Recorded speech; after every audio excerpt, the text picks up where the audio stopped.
서울 홍광교회 나선철 목사님이 경험하신 분초를 다투시는 하나님 만나보세요. 1972년 서울 상도동 국립묘지 뒷산에 새벽마다 올라가 간절히 기도했다. 하나님, 개척교회를 세울 수 있도록 길을 열어주십시오. 개척을 준비하는 동안 나는 경제적으로 심각한 어려움을 당하고 있었다.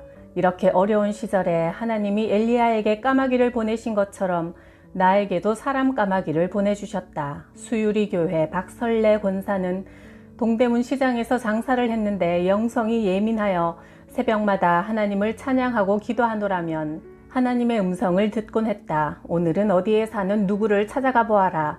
빈손으로 가지 말고 손에 예물을 챙겨 가거라는 등의 소리를 자주 들었다. 박설래 권사는 잠언 3장 27절을 생활신조로 삼고 살았다. 네 손이 선을 베풀 힘이 있거든 마땅히 받을 자에게 베풀기를 아끼지 말라. 어느 날 기도하고 있는데 갑자기 내 얼굴이 떠오르더니 자기를 향해 빨리 오라는 손짓을 하더란다. 그래서 그는 수유리에서 상도동까지 버스를 타고 나를 찾아왔다. 무슨 일로 오셨느냐고 묻자 하나님의 영감을 받고 달려왔습니다. 목사님, 무슨 일 있소? 하며 되물었다. 나는 그를 부엌으로 인도했다. 달랑 연탄 한 장만 남아있었고 냄비 속에는 수돗물만 끓고 있었다. 참으로 절박한 상황이었다. 애들은 오늘 간신히 아침밥을 먹여서 학교에 보냈지만 나와 아내는 하나님께서 금식을 명하시는지 이렇게 앉아서 기도만 하고 있습니다. 그러자 박설래 권사는 치맛자락 안에 차고 있던 전대끈을 풀어 수표 한 장을 건네주었다. 쌀 한 가마니와 연탄 100장을 사고도 남는 넉넉한 금액이었다. 얼마 후 또 어느 늦은 밤에 박설래 권사가 다시 나를 찾아와서 무슨 일이 있느냐고 물었다. 제가 친구 김광식 목사와 약속한 것이 있는데 지키질 못해 내가 거짓말하는 사람이 되지 않도록 하나님께서 역사해달라고 며칠간 기도하고 있던 중입니다. 친구 김광식 목사는 일사후퇴 때 아내를 북한에 남겨두고 홀로 월남하여 20년간 혼자 살다가 얼마 전 후암교회 조동진 목사의 중매로 재혼하면서 인천 제3교회 담임 목사로 부임하게 되었지요. 제가 평소 그가 장가를 들게 되면 결혼 반지를 마련해 주겠다고 입버릇처럼 이야기를 했는데 하필이면 내가 경제적으로 가장 어려울 때 장가를 갔지 뭡니까? 이 이야기를 가만히 듣고 있던 박설래 권사는 손에 끼고 있던 5돈짜리 금가락지를 빼어주며 친구 목사님에게 전해주세요 했다. 일주일 전에 큰아들이 회갑 선물로 준 것이니 아직 손때도 묻지 않은 새 것이요 하며 순금 보증서까지 건네주었다. 나는 하나님의 일하심에 놀라서 박설래 권사를 모시고 당장 김 목사에게로 달려가 그 반지를 건네주었고 내 약속을 지킬 수 있었다. 또 어느 날은 대낮에 박설래 권사가 나를 찾아왔다. 목사님, 오늘 무슨 일이 또 있어요? 아이들 학교 수업료가 여러 달 밀려 이번 주가 마지막 기일인데 그 해결책을 하나님께 간구하던 중입니다. 그러자 박 권사는 여러 장의 수표를 꺼내어 내게 주었다. 나는 하도 신기해서 그에게 어떻게 내 절박한 상황을 알고 이렇게 달려왔냐고 묻자 기도하고 있는데 갑자기 목사님 얼굴이 떠오르면서 어서 오라고 손짓을 하더라고요 했다. 나는 그의 말을 듣고 자기의 종을 불꽃 같은 눈으로 살피시는 하나님을 찬양했다. 그 귀한 체험은 오늘도 살아있는 하나님을 확인하는 과정이었다. 나는 이런 체험을 통해 살아계신 하나님을 더욱 의지하는 동시에 그분을 더욱 두려워하게 되었다. 1930년 어머니 이영생은 33살에 나를 낳았다. 나를 낳기 전 어머니는 하나님이 주신 꿈을 꾸었단다. 꿈에 부엌에서 밥을 짓기 위해 아궁이에 불을 떼고 있는데 갑자기 아궁이에서 불이 쏟아져 나와 부엌을 맴돌다가 하늘로 올라갔단다. 그래서 어머니는 이 아이가 자라서 하나님의 큰 일꾼이 되겠구나 확신을 가졌다. 어느 날 9살인 내가 초등학교에서 돌아와 머리가 아프다고 하면서 드러누웠다. 계속 머리가 아프다고 울어대더니 제풀에 꺾여 잠시 골아 떨어졌다가 잠에서 깨어나면 또 머리가 아프다고 칭얼댔다. 병원에서 주사를 마치고 약을 먹여도 병명을 밝혀내지는 못했다. 어머니는 하나님의 특별한 은혜를 간절히 구했다. 제가 벌써 자식 8 가운데 셋을 잃었는데 또 하나를 잃다니 하나님 너무하십니다. 왜 이 여종의 마음을 산산조각으로 찢으시나이까? 이렇게 애지중지 키우다가 죽게 하실 바에는 차라리 주지 마실 것이지 어찌하여 주셨다 뺏으십니까? 하나님 너무하십니다. 기도를 해도 아들인 나는 오한이 난 듯 몸을 발발 떨며 허리를 꼬부렸다. 그래서 어머니는 담요로 내 몸을 싸서 햇볕 잘 드는 대문, 양지 바른 곳에 눕히고 일광욕을 시켰다. 그때 어떤 할머니가 지나가다가 나를 보고 말했다. 아이고, 이 아이가 뜰병에 걸린 것을 모르고 부모가 죽이고 있구나. 마루에 앉아 울면서 기도하던 어머니는 얼른 뛰어가 그 할머니를 붙들었다. 할머니, 뜰병이 뭐예요? 머리뼈하고 머리 가죽 사이에 죽은 피가 가득 차서 잠자다가 죽는 병이지. 어떻게 하면 그 병을 고칠 수 있나요? 침을 맞아 죽은 피를 빼내야지. 할머니, 그냥 가시지 말고 우리 아이 침 좀 놓아주세요. 그 할머니는 허리춤에서 창날같이 생긴 침을 꺼내어 내 정수리와 그 주변을 마구 찔러댔다. 그러자 머리에서 먹같이 시커먼 죽은 피가 개울물처럼 흘러나왔다. 수건으로 피를 닦아내도 용암이 흘러내리듯 피는 계속 솟구쳤다. 그러자 나는 눈을 뜨고 머리를 쳐들며 기나긴 잠에서 깨어나듯 일어났다. 이 일이 있은 후 나는 거의 잔병치레를 하지 않았다. 지금도 나이에 걸맞지 않을 정도로 건강하며 젊게 보인다. 이름 모를 그 노인을 보내어 나를 살려주신 분은 하나님이었다. 분과 초를 다투며 가장 필요한 때에 역사하시는 하나님이었기에 나는 지금까지 그분을 신뢰하며 최선을 다해 목회할 수 있었다. 내가 남산의 장로회 신학교를 다니고 있을 때 고 태구 목사님이 맹하학교에 근무하는 한 여교사를 소개해 주었다. 이름은 김정열이고 믿음이 좋으며 기도를 많이 하는 처녀이니 사목감으로 적격이야. 한번 만나보게. 우리는 종로 신신백화점 찻집에서 처음 만났다. 그녀는 아름답고 믿음직스럽게 보여 몇 번 더 만나 데이트를 한 후 나는 4가지 사항을 진지하게 물어보았다. 첫째, 나는 하나님의 종으로 살아가야 할 사람이니 하나님이 보내시는 곳이라면 어디든지 가야 하는데 당신도 그런 삶을 살 자신이 있는가?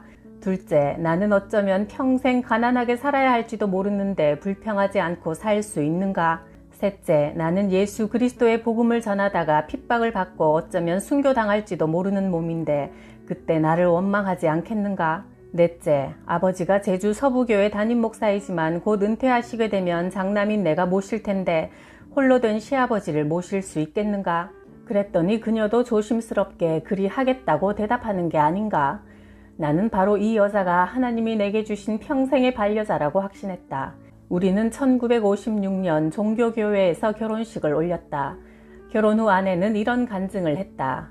당신을 만날 무렵 결혼 문제를 위해 하나님께 기도하고 있었는데 육군 대위로부터 혼담이 들어왔어요. 얼굴도 잘생겼고 체격도 건장한 그 장교가 마음에 들어 결혼해도 되지 않을까 하는 생각이 들었지요. 그런데 기독교인이 아니라는 점이 마음에 걸렸어요. 그런데 하루는 밤에 꿈을 꾸었죠. 밭에 배추가 푸르게 자랐는데 가까이 가서 보니 잎사귀만 푸를 뿐 뿌리가 너무 약해 곧 쓰러질 것 같더라고요. 주변에 흙도 바싹 말라 있어 그 배추가 곧 시들어 버릴 것 같더라고요. 그래서 장교와는 인연이 아니구나 하는 생각이 들어 혼담을 취소했지요. 그러고 나서 당신을 만나게 되었는데 또 어느 날 밤 꿈을 꾸었어요. 역시 배추밭인데 시커먼 흙이 기름질 뿐 아니라 배추도 한 포기 한 포기 아주 알차더라고요. 뽑아보니 뿌리도 힘차게 뻗어 있고요. 그 꿈을 꾼 후 당신과 결혼하는 것이 하나님의 뜻이라는 확신이 들었지요. 지금은 비록 가난한 신학생이지만 앞으로 하나님께 크게 사용될 일꾼이라고 확신했어요.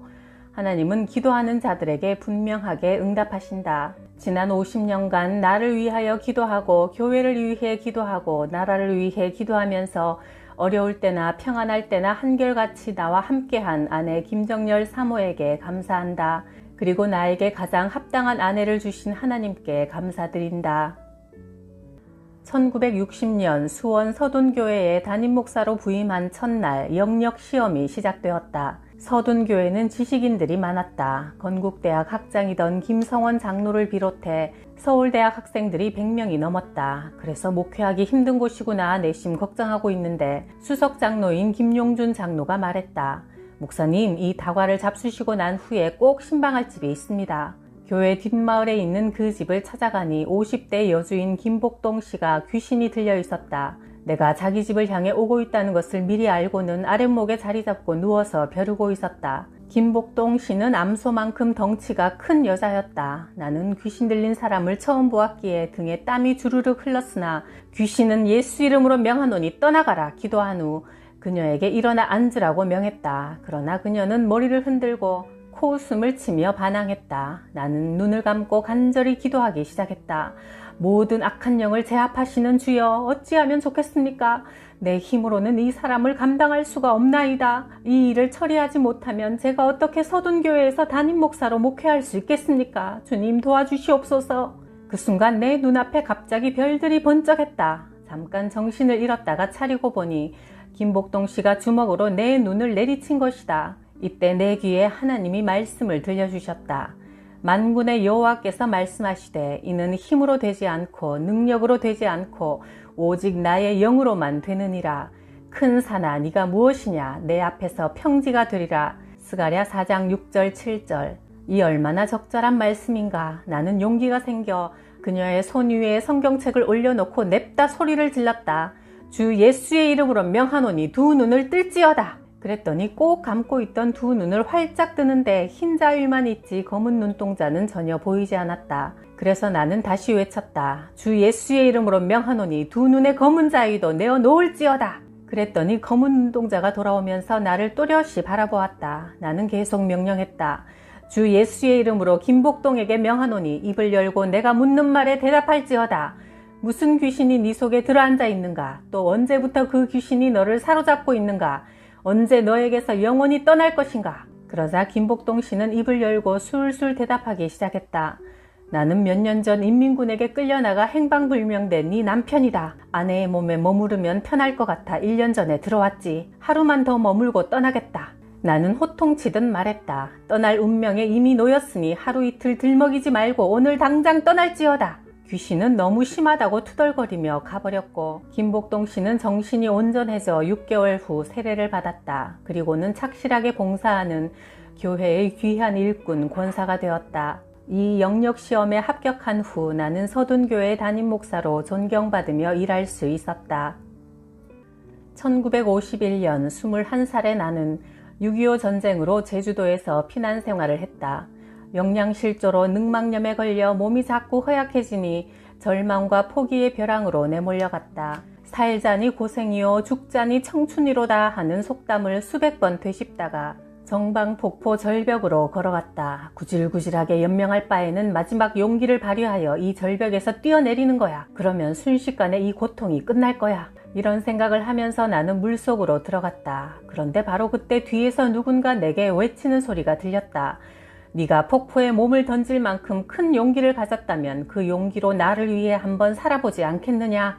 나는 누가 내게 이런 말을 하는가 궁금하여 뒤를 돌아보았지만 아무도 눈에 띄는 사람이 없었다. 그 순간 저 멀리 평화로운 서귀포 마을의 높은 종탑 십자가가 눈에 들어왔다. 나는 잠시 발을 멈추고 내 귀에 들린 음성을 되씹어 보았다. 네가 정말 정방폭포에 몸을 던질 만한 큰 용기가 있다면 그 용기를 먼저 나를 위해 발휘해 보아라. 옳은 말이었다. 그래, 나는 그동안 성경 말씀과는 거꾸로 살아왔어. 이제라도 늦지 않았으니 먼저 하나님의 나라와 의를 위해 내 용기를 사용해야겠다.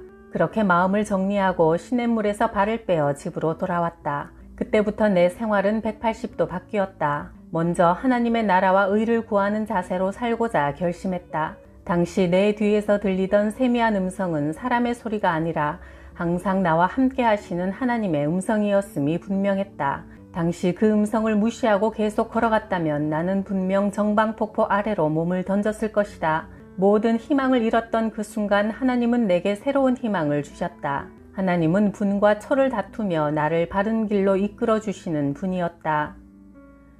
나의 아버지 나기환 목사는 제주 서부교회에서 10년 동안 목회하시다가 70세에 은퇴하셨다. 그 후 수원 서둔교회에서 담임 목사로 있는 둘째 아들인 나의 집으로 옮기셨다.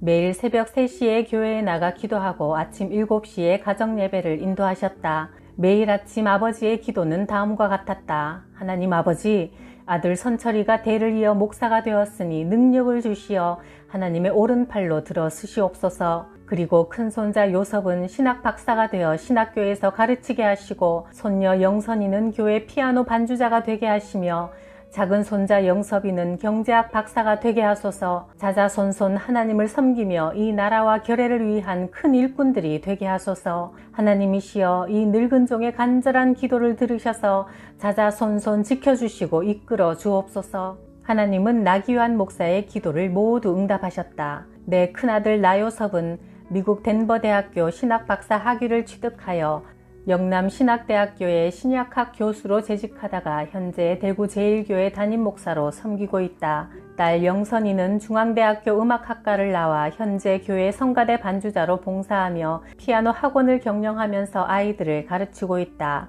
작은 아들 영섭은 남플로리다 대학원에서 경영학 석사를 취득하고 현재 필립스 회사에서 과장으로 일하고 있다. 이렇게 아이들이 모두 자기의 일을 잘 감당하고 있는 것은 전적으로 내 아버지의 기도 덕분이다. 나의 아버지 나기화는 어린 시절 대동강 상류의 성천이라는 동네에서 자랐다. 하루는 눈이 새파랗고 코가 뾰족한 서양 귀신이 다니며 전하는 소리를 들었다. 예수 믿으세요. 예수 믿으면 구원을 받습니다. 그는 신기한 생각이 들어 서양 선교사 뒤를 따라다녔다. 그러던 어느 날 16살의 나기화는 꿈에 음성을 들었다. 기화나, 네가 예수 그리스도를 믿으면 복을 받을 뿐 아니라 네 가문을 구원하고 이 민족을 구원하리라. 이 복음을 받아들여라. 나기화는 잠에서 깨어나자 이를 하나님의 계시로 받아들이고 즉시 선교사에게 달려가 예수를 그리스도로 영접하겠다고 고백하며 세례를 받았다. 그 후 선교사가 전해준 복음서를 읽을 때마다 마음에 기쁨이 샘솟고 기도하면 용기가 솟았다. 그는 아버지 나은빈에게 권했다. 예수를 주인으로 모시면 우리 집이 흥하게 될 것입니다. 하지만 유교 문화에 깊이 젖어 있던 나은빈은 불호령을 내렸다. 예수는 서양 오랑캐들이나 믿는 이교 사설이니 어서 속히 공자 맹자에게로 돌아오너라. 만일 네가 조상에게 제사하기를 싫어한다면 부모를 경멸하는 불효자식으로 여겨 나시 가문에서 쫓아낼 것이다. 아버님, 제가 믿는 예수교도 부모를 공경하라는 계명이 있습니다. 그리고 부모를 주 안에서 순종하면 잘 되고 땅에서 장수한다는 좋은 가르침도 있습니다. 저는 어느 형제들보다 아버지와 어머니를 잘 섬기겠으니 예수를 버리라는 말씀은 거두어 주십시오. 이놈 봐라. 네가 부모에게 순종과 공경을 말하면서 이 예배에게 덤벼들어? 네 이놈, 어서 내 집에서 나가거라. 오늘부터 부자의 인연을 끊겠다. 나기환이 찢어진 호적 한 장을 손에 들고 선교사에게로 달려가니 선교사는 평양 성경학교에서 공부하도록 도와주었다. 나기환은 1918년 전도사고시에 합격하여 25 나이에 전도인이 되었다. 그는 북간도 연해주에서 거친 땅을 일구어 농사짓는 동포들을 찾아가 그리스도의 복음, 희망의 메시지를 전했다. 연해주 일대를 두루 다니며 전도하다 보면 어떤 때는 독립군을 만나기도 하고 어떤 날에는 일본군과 마주치기도 했다. 누구를 만나든 오직 예수만 전하며 길을 다녔다. 그러던 어느 날 만주의 용정 천보산 근처에서 일본 군대와 마주쳤다. 일본군 장교가 나기환 전도사를 불러 세웠다. 좀 수상한 놈인데 너 거기 섰거라. 뭐 하는 놈이냐?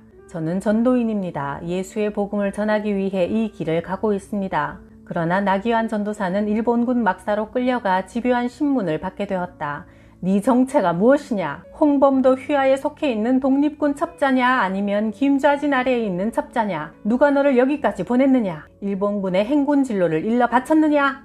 나는 평양 성경학교를 나온 전도사로 예수의 증인일 뿐이요. 그러자 일본군 장교는 크게 화를 냈다. 이 놈을 즉결 처분해야겠다. 사형집행 준비! 나기환은 용정 천보산 기슭의 소나무에 묶였다. 일본 군인이 총을 쳐들었다. 보통 사형집행은 3마디 구령으로 끝난다. 사격 준비! 조준! 발사! 셋째 구령이 막 떨어질 무렵 나기환이 다급한 소리로 부르짖었다. 잠깐만! 마지막 한 가지 소원이 있어. 마지막으로 하나님께 기도를 드리고 나서 죽게 해주시오. 일본 장교는 죽는 마당에 한마디 유언을 하도록 허락했다. 나기환 전도사는 세상에 태어난 이후 가장 간절한 기도를 드렸다. 생명의 주관자가 되시는 하나님, 내 영혼을 받아주소서. 사랑하는 아내 이형생이여, 내가 먼저 떠남을 이해해 주오. 사랑하는 한국 동포 여러분, 열심히 일하고 예수를 끝까지 믿으시오. 오 하나님, 이 땅에 평화를 주옵소서. 복음을 위하여 몸바쳐 일할 사람이 많이 생겨나게 하소서. 나를 죄에서 구원하신 예수님의 이름으로 기도합니다. 아멘. 이제 그는 천국 갈 마음의 준비가 되었다. 기도가 끝나자 일본 장교가 명령했다. 그를 풀어주라! 그러더니 나기환에게 다가와 말했다. 나도 일본에 있을 때 기독교회의 일원이었소. 당신 기도를 들어보니 당신은 진짜 기독교인이요. 그리스도의 일꾼임이 확실하오. 그러니 당신을 죽일 수가 없소. 일본 속담에 오늘 내가 선량한 사람의 피를 흘리면 다음 날은 내가 억울한 피를 흘리게 된다는 말이 있어. 당신이 기도할 때 이 속담이 불현듯 떠올랐소. 하나님은 죽음 앞에서 간절히 기도하는 나기환 전도사를 위해 급하게 역사하셔서 일본군 지휘관의 마음을 돌려놓으셨다. 풀려나온 후 나기환은 생명이 하나님 손에 달려있음을 깨닫고 하나님을 위해 목숨 다해 일하기로 결심했다. 미국 선교사 빌립보의 도움으로 평양 신학교에서 다시 3년 공부를 마친 후 1930년 목사로 안수받았다. 황해도 석탄리 교회, 평양 이촌교회, 승호리 동부교회 등에서 목회하며 나기환 목사의 활동은 점점 넓어졌고 마침내 200여 교회의 평양 노회장이 되었다. 이 소문이 바람을 타고 퍼져 고향의 아버지 나은빈에게도 전달되었다. 불효자식이라고 저주하며 가문에서 추방해버린 셋째 아들 기환이가 입신양명하여 평양 감사가 되었다니 그는 즉시 아들 나기환 목사를 고향으로 불러들였다. 내가 그때는 야소교를 서양 귀신으로 여겼지만 근래에 야소교가 번성하여 학교를 짓고 병원과 고아원 등을 세워 이 나라 젊은이들의 정신교화에 크게 공헌하는 것을 보니 좋은 종교인 모양이다. 그래, 네가 평안 감사가 되었느냐? 아버지, 저는 평안 감사가 아니고 평양 노회장입니다. 평안남도에 있는 200여 교회를 시찰하고 돌아보는 행정 수반이지요. 그것이 평안 감사지 뭐가 평안 감사냐? 우리 집안에 평안 감사가 태어나다니 대단한 일이로다. 너는 참으로 큰 인물이 되었구나. 네가 믿는 하나님이 너를 오늘 평안 감사의 자리까지 나아가게 했구나. 네가 믿는 신은 대단한 하늘님이며 네가 믿는 야소교는 위대한 종교로구나. 나도 야소를 믿을까 한다. 아버지, 이처럼 기쁘고 경사스러운 일이 또 있겠습니까? 당장 예수 그리스도의 이름으로 세례를 받으십시오. 아버지, 그러나 누구든 세례를 받으려면 2가지 관문을 거쳐야 합니다. 첫째, 내가 죽을 수밖에 없는 죄인이라는 사실을 고백해야 하고, 둘째는 예수를 하나님의 아들 곧 나의 구주로 시인하셔야 합니다. 그래, 내가 모두 시인하고 고백한다. 그러니 어서 세례를 베풀라. 주 예수를 믿는 나은빈에게 내가 성부와 성자와 성령의 이름으로 세례를 주노라. 아멘. 이렇게 하여 아들 나기환 목사는 아버지 나은빈을 하나님의 백성으로 인도하게 되었다. 이 얼마나 놀라운 하나님의 역사인가. 1972년 나는 서울 홍광교회를 담임하면서 밤마다 하나님께 눈물로 간구했다. 많은 양떼를 길러내고 싶으니 제게 맡겨주십시오. 어느 날 밤 하나님은 2번의 꿈으로 응답하셨다. 수도가에 서 있는데 돌아가신 아버지 나기환 목사가 나타나서 뒤를 돌아보라고 말씀하셨다. 돌아보니 학생복 차림의 젊은이들 수천 명이 모여 나를 기다리고 있었다. 아버지, 이 많은 젊은이들이 누굽니까? 묻자 너의 설교를 들으려고 모인 하나님의 양떼니라 하셨다. 이어서 며칠 후 나는 또 꿈을 꾸었다. 이번에는 큰 강가인데 크고 작은 물고기들이 수를 헤아릴 수 없을 정도로 헤엄치고 있었다. 나는 강 한가운데 낚시를 들이우고 있었는데 큰 고기 한 마리가 낚여 올라왔다. 끌어올리고 보니 큰 고래 같았다. 나는 그 물고기에게 물었다. 네 이름이 무엇이냐? 나는 예수다. 아니, 주님이시란 말입니까? 나는 너의 것이고 너 또한 나의 것이 되었느니라. 이런 신비한 꿈을 꾸고 궁금해하고 있을 때 명지대학교 교목인 황희철 목사가 나를 방문했다. 그에게 꿈 이야기를 했더니 그는 눈을 크게 뜨면서 말했다. 나 목사는 앞으로 유능한 설교자가 되겠구먼. 나의 미래에 대한 축복 선언이었다. 나는 그의 해석을 아멘으로 받아들였다. 그때부터 나에게 영적인 변화가 생겼다. 성경을 읽으면 뜻이 해석되는 지식의 은사와 성경의 진리를 알아듣기 쉬운 말로 표현하는 구변의 은사도 주어졌다. 게다가 글로 복음을 전하는 문서선교의 길도 열어주셔서 설교집 52권을 출판했다. 놀랍게도 내 설교집이 휴전선을 넘어 김일성대학교의 도서관에도 납본되었다는 것이다. 이 사실을 미국에서 목회하는 오은철 목사를 통해 들었는데 얼마나 가슴이 벅찼는지 모른다. 오은철 목사는 평양을 자주 방문했는데 어느 날 도서관에 갔다가 그곳에서 내 설교집을 보았다는 것이다.